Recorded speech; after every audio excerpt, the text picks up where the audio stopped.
800 سال کے قریب ہو گئے صلاح الدین ایوبی کو واپس لائے ہوئے، لیکن پچھلے 100 سال سے پوری دنیا کے یہودیوں کے اندر ایک یہ فکر پیدا ہوئی کہ ہماری ایک ریاست ہونی چاہیے، ہمارا ایک ملک ہونا چاہیے۔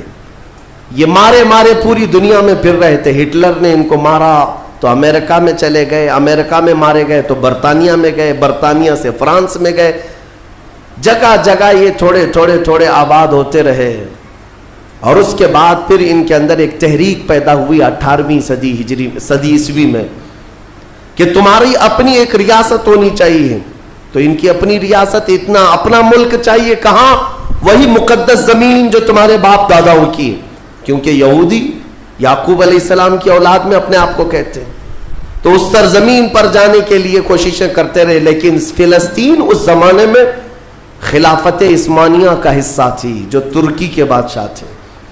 ترکی کے انڈر میں فلسطین آتا تھا، تو وہاں پر ان کی مجال نہیں تھی۔ لیکن ہوا یہ کہ 1914 سے 1918 کے بیچ میں فرسٹ ورلڈ وار ہوئی، دنیا کی سب سے بڑی جنگ، پہلی جنگ عظیم، جس میں ترکیوں نے جرمنی کا ساتھ دیا اور ہار گئے برطانیہ انگلینڈ کے مقابل میں۔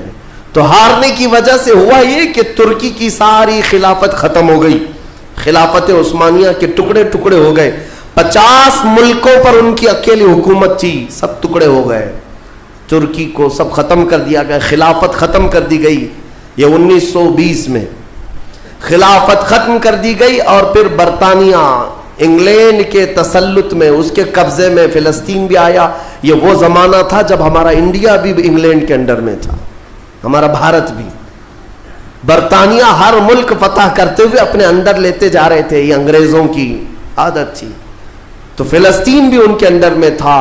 تو اب ان لوگوں نے یہودیوں کے لیے ایک عام اعلان کیا، ڈکلیریشن آف بالفور کہا جاتا ہے، ایک بالفور اعلامیہ، جس میں اعلان کیا گیا کہ دنیا بھر کے جو بھی یہودی ہیں وہ ہجرت کر کے یہاں آئے، انہیں گھر دیا جائے گا۔ 1921 سے پھر فلسطین میں ایک چھوٹی سی بستی میں ان کو بسایا گیا۔ 4000 لوگ پہلے آئے، 4000 لوگ آئے، پھر یہ ہجرت کا سلسلہ چلتا رہا یہاں تک کہ 1947 میں ان کی آبادی 36 لاکھ کے قریب ہو گئی، 30-35 لاکھ سے بڑھ کر کے آگے بڑھ گئے۔ اور اس کے بعد پھر 1948 میں ان ظالموں نے اقوام متحدہ UN کی مدد سے یہ اعلان کر دیا پوری دنیا میں کہ اب یہ فلسطین نہیں ہے، اس کا آدھا حصہ اسرائیل ہے، یہ ہمارا ملک ہے۔ بات در حقیقت یہ تھی کہ UN میں، اقوام متحدہ میں یہ بل پاس ہوا تھا کہ یہودیوں کو بھی رہنے دیا جائے، مسلمانوں کو بھی۔ اس فلسطین کے 2 ٹکڑے کیے جائیں گے، ایک مسلمان فلسطین بنائیں گے اور ایک یہودی اسرائیل بنائیں گے۔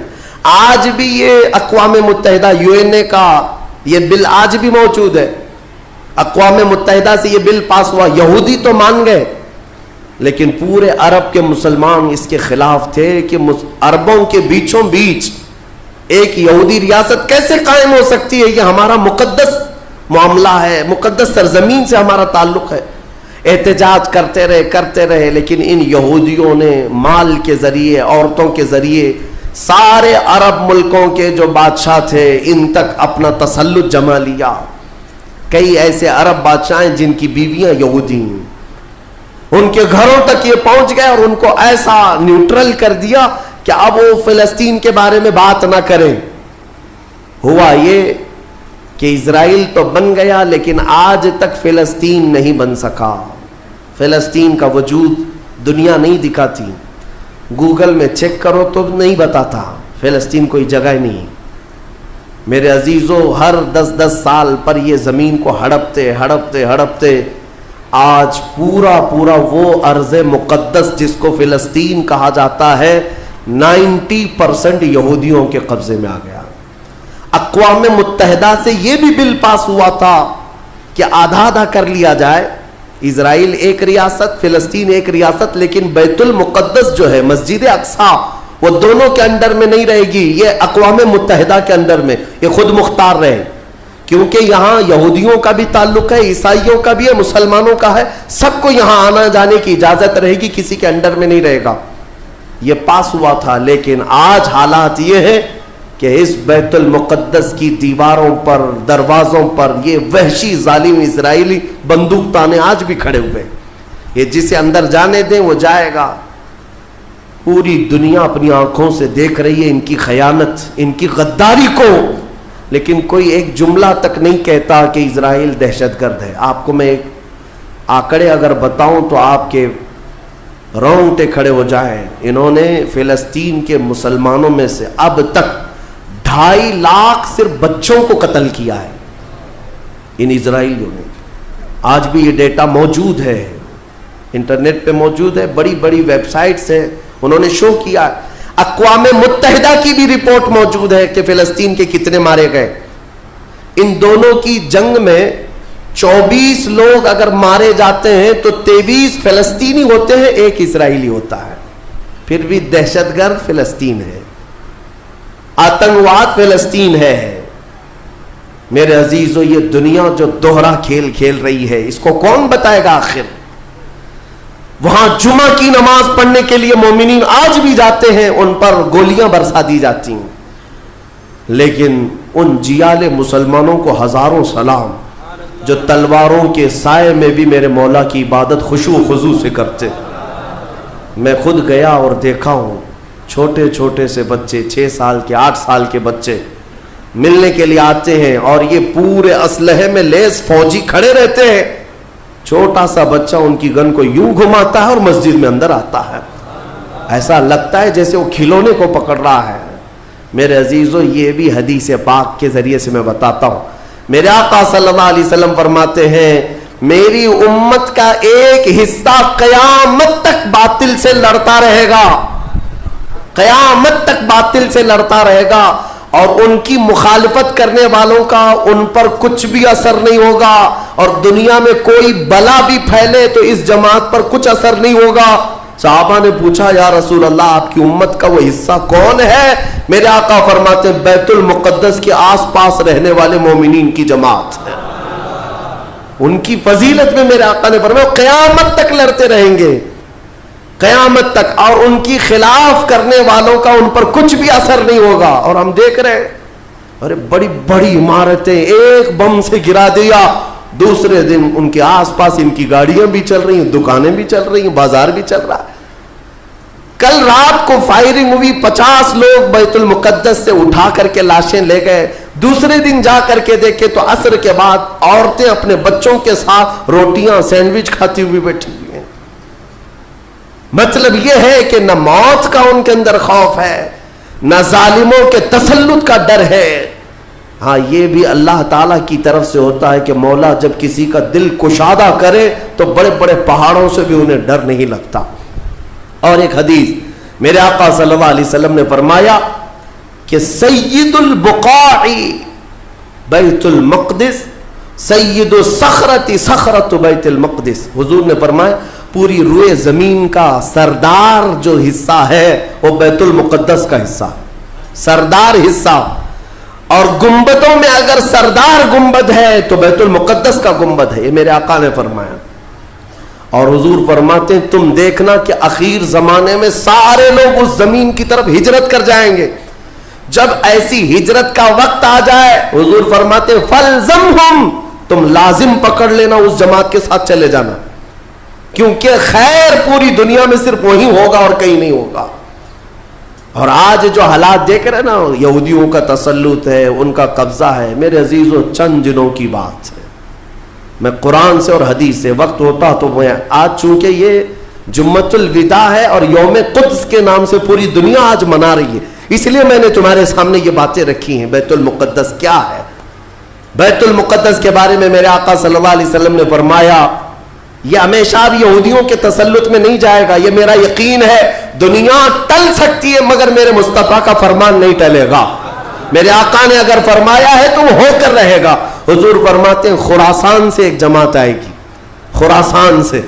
خراسان یہ افغانستان اور ایران کا کچھ حصہ ہے جس کو پرانے زمانے میں خراسان کہا جاتا تھا. میرے آقا فرماتے خراسان سے کالے جھنڈے لے کر کے ایک جماعت نکلے گی اور وہ اتنی تیزی سے بڑھتی ہوئی بیت المقدس کی طرف آئے گی کہ دنیا کی کوئی حکومت اور کوئی طاقت ان کا راستہ نہیں روک سکے گی، اور وہ جھنڈے سیدھے لا کر بیت المقدس پر گاڑ دیں گے۔ تنصب بإیلیا، میرے آقا فرماتے ایلیا یہ بیت المقدس کی سرزمین کو کہتے ہیں، جھنڈے وہاں گاڑ دیے جائیں گے۔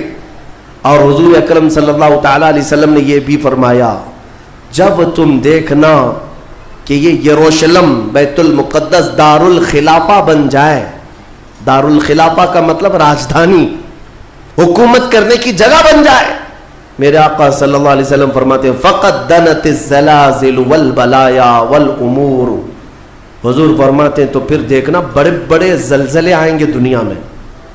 جب یروشلم کو راجدھانی بنا دیا جائے دار الخلافہ، بڑے بڑے زلزلے آئیں گے دنیا میں، والبلایا اور بہت ساری بلائیں پھیلیں گی پوری دنیا میں، یہ وائرس یہ کنٹینیو آئیں گے، یہ مت سمجھنا کورونا چلا گیا، ہاں یہ سب اب کنٹینیو آنے والی ہیں بلائیں، پوری دنیا میں بلائیں پھیل جائیں گی اور اتنے بڑے بڑے معاملات ہوں گے جن کو تمہارے کانوں نے سنا نہیں ہوگا، حضور نے فرمایا۔ اور یہ دار الخلافہ سے کیا مراد ہے؟ محدثین نے اس میں الگ الگ بحثیں کی ہیں، لیکن میں آپ کو بتاؤں 2017 میں، ابھی 3-4 سال پہلے کی بات ہے، 5 سال پہلے ان یہودیوں نے اپنی راجدھانی ڈکلیئر کر دی، یروشلم ہے، بیت المقدس ہماری راجدھانی ہے، اور سارے سفارت خانے جتنے بھی ایمبیسی ہیں انہوں نے سب وہاں پر منتقل کرنا شروع کر دیا، اور بیت المقدس کی سرزمین کو اپنا کیپٹل سٹی بنانے کا اعلان کر چکے۔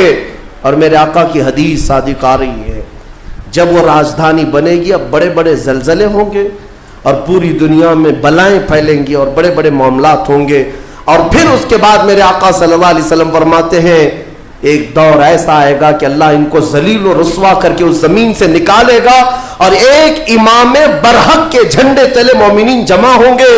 پوچھا گیا وہ امام برحق کون ہوگا؟ میرے آقا فرماتے ہیں وہ میری اولاد میں سے ہوگا، اس کا نام میرے نام پر ہوگا، اس کے باپ کا نام میرے باپ کے نام پر ہوگا، اور اللہ اس کو امام مہدی کی شکل میں بھیجے گا۔ ہاں یہ زمانہ بہت قریب آ چکا، یہ زمانہ بہت قریب آ چکا۔ میں بارگاہ رب العزت میں آج جمعۃ الوداع میں یہی دعا کرتا ہوں کہ مولا اگر زندگی کی سانسیں باقی ہیں تو امام مہدی کی فوج میں ہمیں جگہ عطا فرما، ان کے جھنڈے تلے مولا ہمیں امن و امان عطا فرما دے، دنیا سے ظالموں کے چنگل سے مولا ایمان والوں کو آزادی عطا فرما، کفار و مشرکین کے تسلط سے مومنین کو آزاد فرما دے۔ اے رب ذوالجلال احسن الخالقین، اس ماہ مبارک میں اگر تو ہمیں مولا ان راتوں میں ان دنوں میں عبادتوں کو قبول کیا اور بھیک میں کچھ دے تو مولا صرف اتنا دے دے کہ پوری امت کو مولا خیر و عافیت عطا کر دے، کھوئی ہوئی عزت و وقار عطا فرما دے، ہمارے ناحق قید کیے ہوئے بچوں کو مولا آزادی عطا فرما دے، بے قصور جیلوں میں بند ہمارے بچوں کو مولا آزادی عطا فرما